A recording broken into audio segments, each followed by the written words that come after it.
नमस्कार, मैं अभिमन्यु एमए योगा प्रथम वर्ष का छात्र हूँ। मेरा प्रेजेंटेशन का टॉपिक है सक्सेस एलिमेंट ऑफ हठ योगा। आइए हम बात करते हैं हठ योग पे। हठ योग क्या है? जब साधक प्राणायाम की क्रिया करता है, तब दोनों स्वर, बाएं और दाएं स्वर दोनों चलना प्रारंभ होते हैं।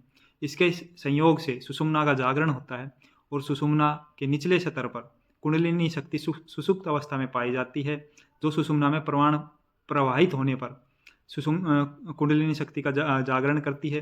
कुंडलिनी शक्ति जागृत होकर षष्ठ चक्रों का भेदन करते हुए सहस्त्रार चक्र में गमन करती है। इसी को हम हठ योग कहते हैं। अब बात करते हैं हठ योग के साधक तत्वों की। हठ योग में 6 साधक तत्व होते हैं। प्रथम साधक तत्व होता है उत्साह। योगी के अंदर उत्साह की भावना या मनोस्थिति होना बहुत ही आवश्यक है, जिससे वो कोई भी कार्य करेगा तो उसमें उसका उत्साह बना रहेगा, अर्थात वह मन लगाकर कार्य करेगा। दूसरा है साहस। साहस, योगी के अंदर साहस की प्रवृत्ति भी पाई जानी चाहिए, क्योंकि हठ योग में षष्ठ क्रम में कुछ क्रियाएं ऐसी है, जैसे वस्त्र धोती या सूत्र नेति, जिसके लिए आवश्यक है कि योगी का साहसी होना जरूरी है। तीसरा है धैर्य। धैर्य, योगी में धैर्य का गुण भी अवश्य होना चाहिए।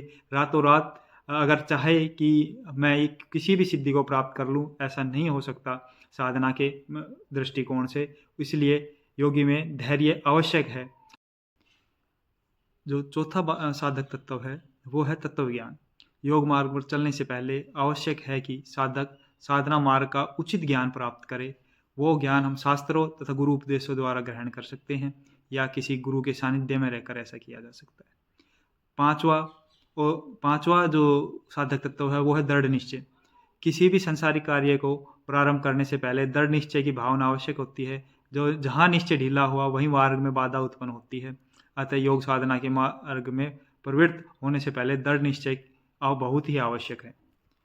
और छठा और अंतिम जो साधक तत्व है वो है जनसंग परित्याग। अर्थात योगी को कभी भी जनसंग, मतलब कि लोगों के समूह में नहीं रहना चाहिए, थोड़ा एकांत में रहना चाहिए। यही है हठ योग के साधक तत्व। धन्यवाद।